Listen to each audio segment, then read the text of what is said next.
Bonsoir à tous et merci de votre fidélité au programme de Missunga Télévision. Très heureuse de vous retrouver dans le cadre de cette grande édition du journal. Voici les sommaires.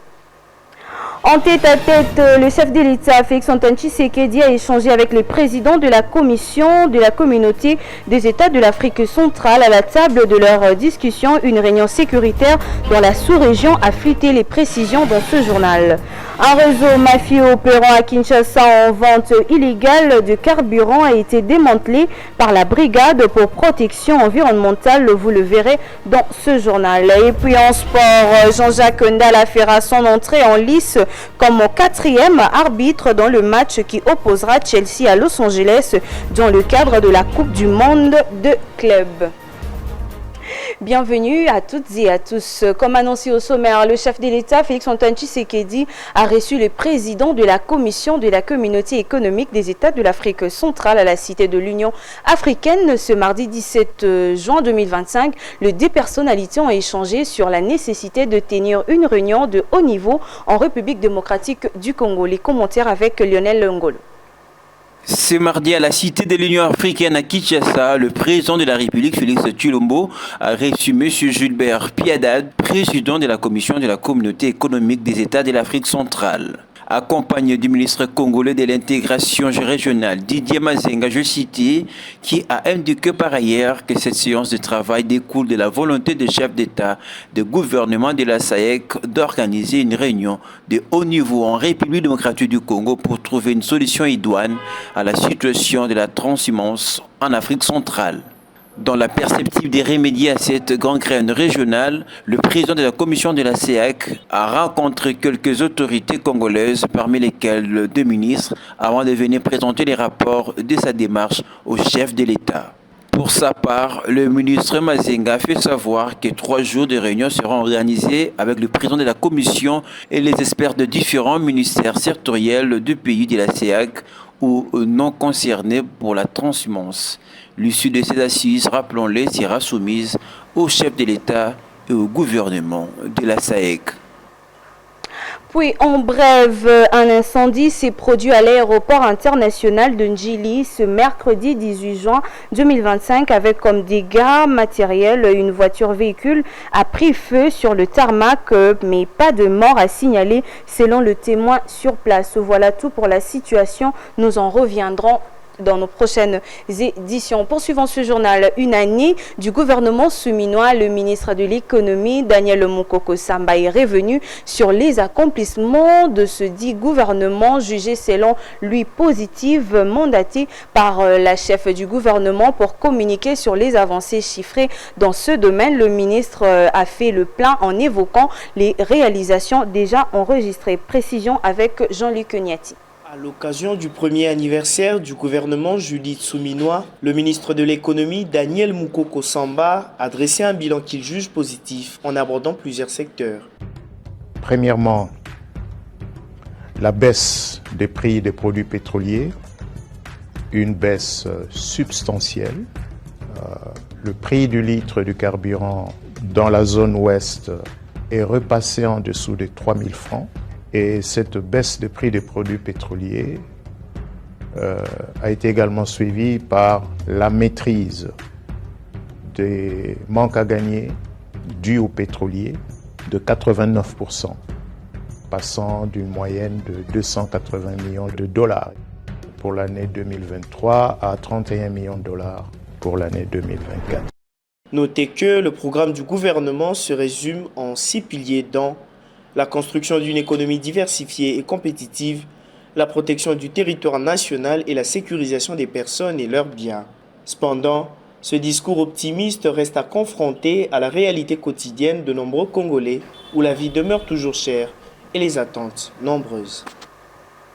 Le gouverneur de la ville, province de Kinshasa, Daniel Bumba, accompagné de l'ambassadeur des Émirats arabes unis, ont rendu visite aux sinistrés victimes de récentes inondations. Cette visite de soutien a eu lieu ce 17 juin au stade de Martyrs. Regardez. Après la conférence de gouverneurs tenue dans la province du Lualaba, où la santé figurait parmi les priorités. Aussitôt de retour à Kinshasa, les gouverneurs de la ville, Daniel Bumba, accompagnés de l'ambassadeur des Émirats arabes unis, ont rendu visite aux sinistrés dans les différents sites où ils sont logés. Cette mission avait pour objectif de s'imprégner concrètement de la gestion quotidienne de ce site, hébergement d'urgence, alimentation, accès aux soins médicaux, assistance humanitaire et accompagnement psychosocial. Cette visite renforce les actions en cours, intensifier les efforts tout en accélérant la réponse à la crise humanitaire.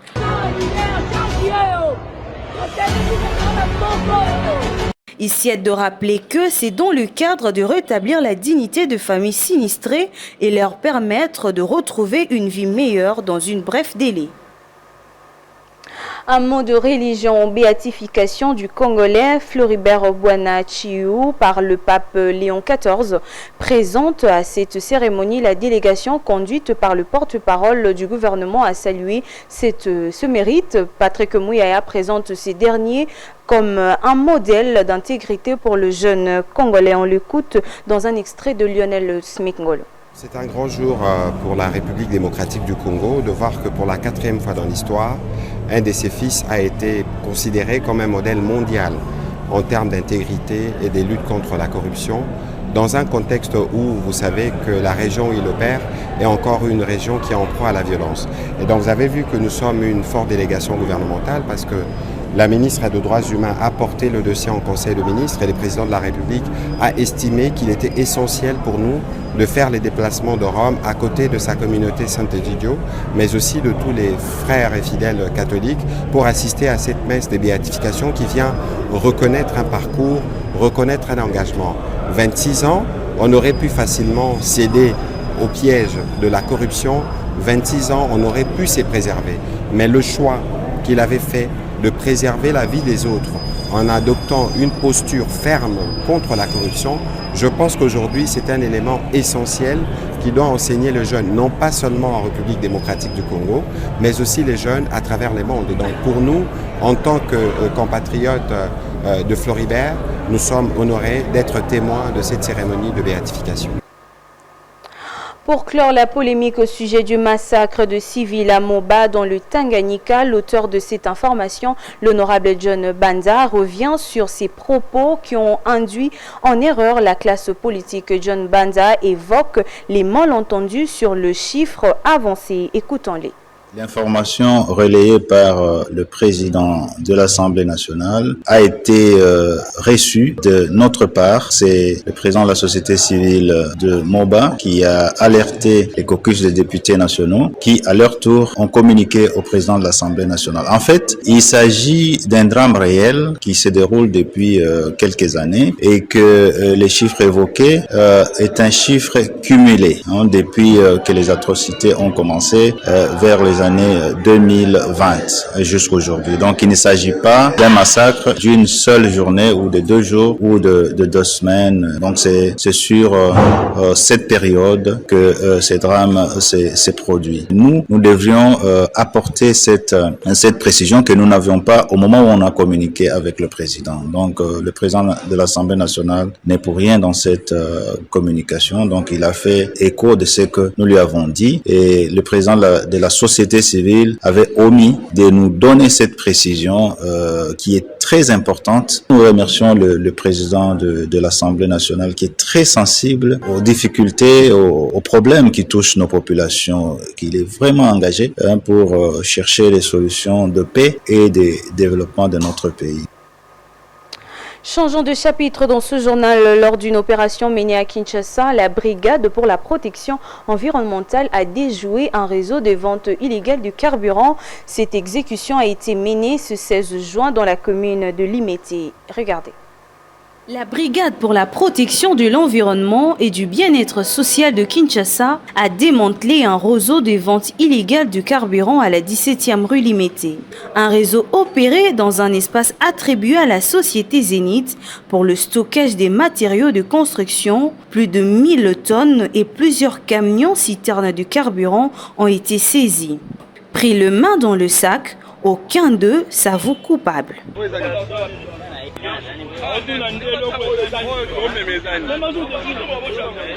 Selon le commandant spécial de la Brigade pour la protection de l'environnement, cet espace était sous-loué illégalement après la fin des activités de Zénith permettant à ce réseau de mener des opérations nuisibles. Cette activité contribue à la pollution environnementale et augmente le risque d'incendie. Le gouvernement provincial dit d'intensifier ses opérations dans d'autres quartiers de Kinshasa pour mettre fin à ces pratiques dangereuses. Continuez à nous regarder sur notre chaîne YouTube, tapez Missunga Télévision et sur notre page Facebook Missunga Télévision également. Poursuivons cette grande édition du journal avec cette brève. Le sélectionneur de Léopard, dame de la RDC, Hervé Happy, a dévoilé une liste de 30 joueuses présélectionnées pour la CAN Maroc féminin. Le regroupement qui va débuter ce samedi à Kinshasa après qu'ils se rendront en Algérie pour un match amical. Nous en reviendrons avec nos spécialistes dans le domaine du sport. Et puis, toujours en football, l'arbitre congolais Jean-Jacques Ndala a fait ses débuts en Coupe du Monde du club hier.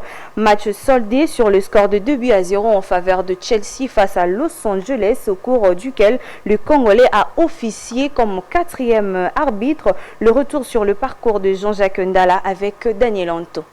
Jean-Jacques Ndala à la Coupe du Monde du club 2025 comme 4e arbitre du match Chelsea-Los Angeles FC illustre un tournant symbolique pour l'arbitrage congolais. Désigné par la FIFA parmi une quinzaine d'arbitres africains triés sur le volet, ces sifflets originaires de la RDC incarnent la progression d'un continent longtemps sous-estimé dans de grandes compétitions internationales. À 38 ans, Ndala n'est pas inconnu sur le pelouse africain. Il fait ses premiers pas à la Ligue de football Katanga avant de s'imposer au niveau national via la Linafoot. En 2020, il est élu meilleur arbitre du championnat congolais. Ce titre n'a pas seulement récompensé une performance, il a marqué le début d'un envol continental. Depuis, Jean-Jacques a officié plus de 30 matchs à l'échelle internationale, Coupe d'Afrique des Nations, Ligue des champions CAF, Coupe de la Confédération et éliminatoire du Mondial 2022. Un parcours qui culmine en 2021 avec un stage FIFA aux Émirats Arabes Unis, suivi par les directions de la finale de la Supercoupe de la CAF à Doha. Il devient alors l'un des rares Africains présélectionnés pour la Coupe du Monde de la FIFA 2022. Ce sifflet congolais n'est pas un inconnu, il a dirigé des chocs interclubs et des rencontres internationales à haute intensité. Ces parcours exceptionnels, fruits des disciplines et des déterminations, soient un modèle pour transformer cette percée pour que d'autres voix du sifflet congolais puissent elles aussi se faire entendre au sommet du football mondial.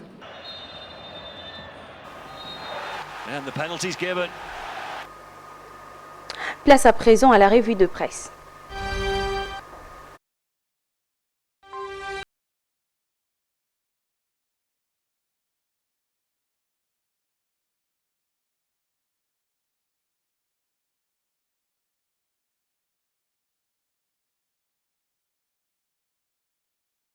Presse quinoise et sélection et présentation des Daniel Anto. Bonsoir Daniela. Bonsoir Divine Tiala, bonsoir à tous. Alors Daniel Anto, parmi vos belles sélections, on commence par Ouragan qui titre Moba l'infox du Caméré sur le 318 morts. Justement, s'interroge le journal Vital Caméré, aurait-il été induit en erreur par le caucus des élus du Tanganyika? Apparemment oui, lors de la plénière de la clôture de sa chambre le dimanche 15 juin 2025, le président de l'Assemblée nationale a annoncé un lourd bilan de 318 morts à Moba dans la province du Tanganyika. Une milice, selon lui, avait été commis Une milice, allais-je dire, selon lui, avait été commis ces carnages dans la nuit du samedi au dimanche. À son début, précise-t-il, ces groupes armés n'avaient que 2 armes à feu et quelques flèches. Aujourd'hui, des villages entiers ont été évacués, a déploré Vital Caméré. Les speakers a prétendu victime, mais vérification faite, il s'agit d'une fake news. Pourtant, cette déclaration a suscité des stupeurs et témoins à travers le pays. À Ouragan, cette fausse information a été fermement balayée par l'administration du territoire de Moba, Victor Kampia Kyongo. C'est faux. C'est une fausse alerte. Je confirme que c'est une fausse information. Il y a jusqu'à présent 33 personnes mortes et ces personnes ne sont pas mortes dans le même jour. Donc, c'est une fausse file de moi. C'est une fausse information. A fustigé Victor Kampia Congo, relais le journal d'Ivintiel. Alors, et Daniel, on est toujours parmi vos belles sélections. On poursuit cette revue de presse 7sur7.cd qui titre RDC, gestion de fonds publics pour de projets sociaux. Les duos Cinco et CC accusés d'avoir détourné l'argent du public. Daniel Onto. Justement, les quotidiens 7 sur 7 entament une série de questions. Comment les évêques catholiques et protestants ont-ils utilisé les fonds publics mis, allais-je dire, par le gouvernement à leur disposition pour des projets sociaux? Les ont-ils gérés en bon père de famille? Ont-ils été exemplaires et même les donneurs des leçons? Ont-ils été transparents et qui incarneraient la rectitude morale? Sont-ils différents des autres gestionnaires de fonds publics? La réponse à ces questions est dans un rapport de l'IGF qui a fuité. En effet, l'inspection générale des finances a vérifié comment 3 organisations, la Conférence épiscopale nationale du Congo, SENCO, l'Église du Christ au Congo, ECC et l'ONG UINER, ont utilisé l'argent public donné par le gouvernement pour les projets sociaux à impact visible. L'objet était de s'assurer que cet argent a été bien utilisé. Les rapports de l'IGF qui a fuité est accablant envers le prince de l'Église. Plusieurs fautes de gestion ont été délaissées, y compris des détournements.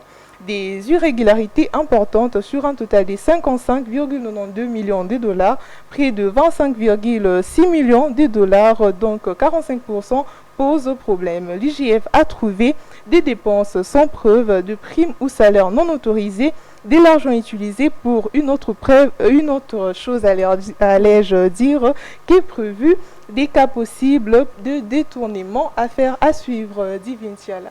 Alors, Daniel Onto, on va poursuivre, d'ailleurs on va clôturer avec ça, toujours avec 7sur7.cd. La société civile documente plus de 11 millions de morts attribués au FC M23.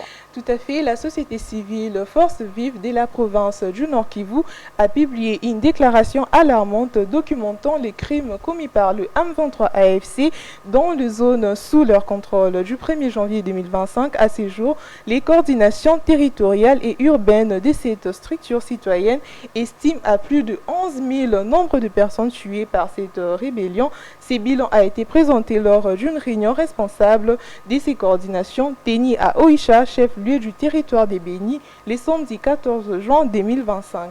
Lors de cette rencontre, les participants ont dressé un tableau sombre de la situation actuelle dans la province, dénonçant une dégradation critique des conditions socio-sécuritaires et humanitaires.